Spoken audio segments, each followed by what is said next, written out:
దిశ చూపిన దార్శనికుడికి తెలంగాణ జోహార్లు పలికింది. ఉద్యమంలో వెన్నుతట్టి ప్రోత్సహించిన మాజీ ప్రధాని మన్మోహన్ సింగ్కు బీఆర్ఎస్ గనివాల్ అర్పించింది. ఉద్యమ నేత బీఆర్ఎస్ అధినేత కేసీఆర్ ఆదేశాలతో ఢిల్లీ చేరుకున్న కేటీఆర్ బృందం మన్మోహన్ సింగ్ పార్థివ దేహానికి శ్రద్ధాంజలి ఘటించింది. తెలంగాణ ఏర్పాటుకు మన్మోహన్ సింగ్ మద్దతు మరవలేనిదని కేసీఆర్ కీర్తించారు. రాష్ట్ర పురోగతిని చూసి పార్లమెంట్లో మురిసిపోయిన మన్మోహన్ సింగ్ను తెలంగాణ ఏనాటికి మరవదని కేసీఆర్ స్మరించుకున్నారు.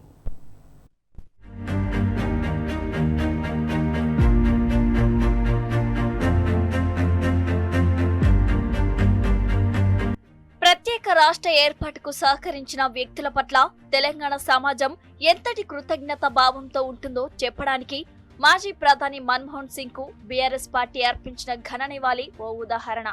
తెలంగాణ సుదీర్ఘ పోరాటం కేసీఆర్ నాయకత్వంలో రాజకీయ ఉద్యమంగా మారి మన్మోహన్ సింగ్ ప్రధానిగా ఉన్న కాలంలో స్వరాష్ట్ర కళ సాకారమైంది. రాష్ట్ర ఏర్పాటుకు సంబంధించి మన్మోహన్ సంపూర్ణ సహకారం అందించారు. మద్దతుతో పాటు మార్గనిర్దేశనము చేశారు. ఇందిరాగాంధీ హయాంలోనూ నెరవేరని ఈ ప్రాంత ప్రజల కళ మన్మోహన్ ప్రధానిగా ఉన్న సమయంలో నెరవేరింది. ఆ చారిత్రక సందర్భాల్లో దేశ ప్రధానిగా ఉంది మన్మోహన్ సింగ్. తెలంగాణ ఏర్పాటుకు నాడు ప్రధానిగా ఉన్న మన్మోహన్ సింగ్ ఉద్యమ నేత కేసీఆర్ కు పూర్తి సహకారం అందించారు. అలాంటి నేతకు యావత్ తెలంగాణ సమాజం ఎల్లవేళలా రుణపడి ఉంటుంది.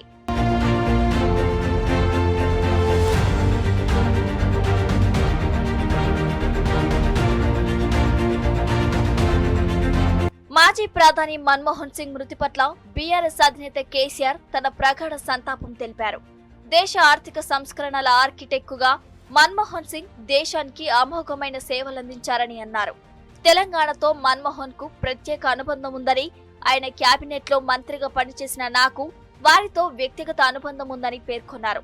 తెలంగాణ కోసం పోరాడుతున్న తనకు టీఆర్ఎస్ పార్టీకి ప్రతి సందర్భంలో మనోధైర్యాన్ని నింపుతూ మన్మోహన్ అండగా నిలిచిన ఉదంతాలను గుర్తు చేసుకున్నారు.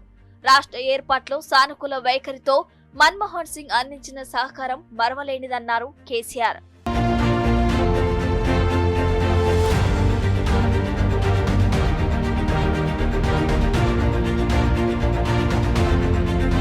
తెలంగాణ ఉద్యమ స్వరూపం, స్వభావాలను ప్రత్యేక రాష్ట్రం ఏర్పాటు కాకుంటే ఈ ప్రాంతానికి కలిగే నష్టాలు, ఇతర పరిణామాలను కేసీఆర్ 2004 తొలినాళ్లలోనే వాటి ప్రధాని మన్మోహన్ సింగ్ కు వివరించారు.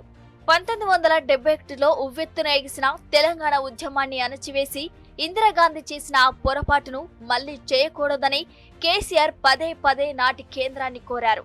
తెలంగాణ విషయంలో తాము చేసిన తప్పును మన్మోహన్ సరిదిద్దారని, తెలంగాణ ఏర్పాటు తొలినాళ్లలో అనేక మంది కాంగ్రెస్ నేతలు సైతం బహిరంగంగా చెప్పిన సందర్భాలు ఉన్నాయి.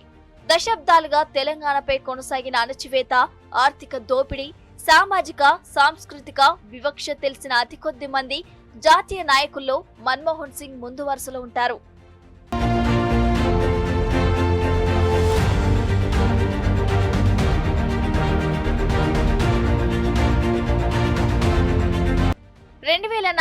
టీఆర్ఎస్ తో కేంద్రం పొత్తులో భాగంగా 2 కేంద్ర మంత్రి పదవులు వచ్చాయి. అయితే కేసీఆర్ కి కేటాయించిన షిప్పింగ్ మంత్రిత్వ శాఖనే తమకు కావాలని యూపీఏ మిత్రపక్షమైన డీఎంకే పట్టుబట్టింది. దాంతో కేసీఆర్ ని ఎలా ఒప్పించాలన్న మీమాంసలో పడ్డ మన్మోహన్ సింగ్ సోనియా గాంధీ వద్దకు వెళ్లి తన శాఖని త్యాగం చేశారు కేసీఆర్.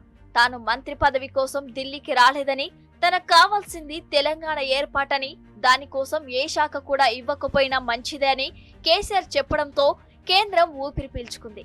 చాలా కాలం కేసీఆర్ ఏ శాఖ కూడా లేని కేంద్ర మంత్రిగా కొనసాగారు. ఆ కేసీఆర్ సంకల్పం చూసే మన్మోహన్ సింగ్ చెల్లించిపోయేవారు. దాని ఫలితమే యూపీఏ కనీస ఉమ్మడి ప్రణాళికలో తెలంగాణకు చోటు. జూన్ 7, 2004లో పార్లమెంటు ఉభయ సభలను ఉద్దేశించి రాష్ట్రపతి చేసిన ప్రసంగంలో తెలంగాణ అంశాన్ని చేర్చడం, ఆ తర్వాత జూలైలో విజ్ఞాన భవన్లో జరిగిన మీడియా సమావేశంలో తెలంగాణ రాష్ట్ర ఏర్పాటుకు కేంద్రం కట్టుబడి ఉందని ప్రధాని మన్మోహన్ సింగ్ ప్రకటించారు.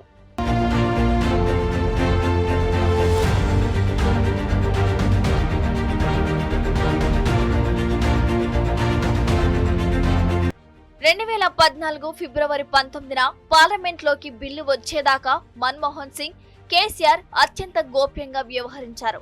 బిల్లు సమయంలో అనుసరించాల్సిన వ్యూహంపై మన్మోహన్, కేసీఆర్ ముందుగానే చర్చించుకున్నారు.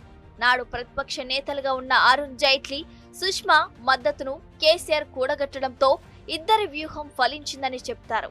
తెలంగాణ బిల్లు ఉభయ సభల్లో నెగ్గి రాష్ట్రపతి ఆమోదం పొందేదాకా మన్మోహన్ సింగ్ తెలంగాణ ఏర్పాటు విషయంలో కేసీఆర్ కు బాసటగా నిలిచారు. రాష్ట్ర ఆవిర్భావం తర్వాత కేసీఆర్ చేపట్టిన విప్లవాత్మక పథకాల ఫలితాలను చూసి మన్మోహన్ సింగ్ ఎంతో ముచ్చటపడ్డారు. కాంగ్రెస్ రాజ్యసభ సభ్యుడిగా ఉంటూ రైతు బంధు, 24 గంటల ఉచిత విద్యుత్, మిషన్ కాకతీయ, మిషన్ భగీరథ వంటి పథకాలను మన్మోహన్ కీర్తించారు. దేశంలో పాలన అనుభవం ఉన్న పెద్ద రాష్ట్రాలకు పాఠాలు చెప్పే ప్రయోగశాలగా తెలంగాణ ఎదిగినందుకు సంతోషంగా ఉందని, తెలంగాణను కేసీఆర్ ఆ రకంగా మలిచి తన ప్రేమను నిరూపించుకున్నారని మన్మోహన్ బహిరంగంగా ప్రశంసించారు.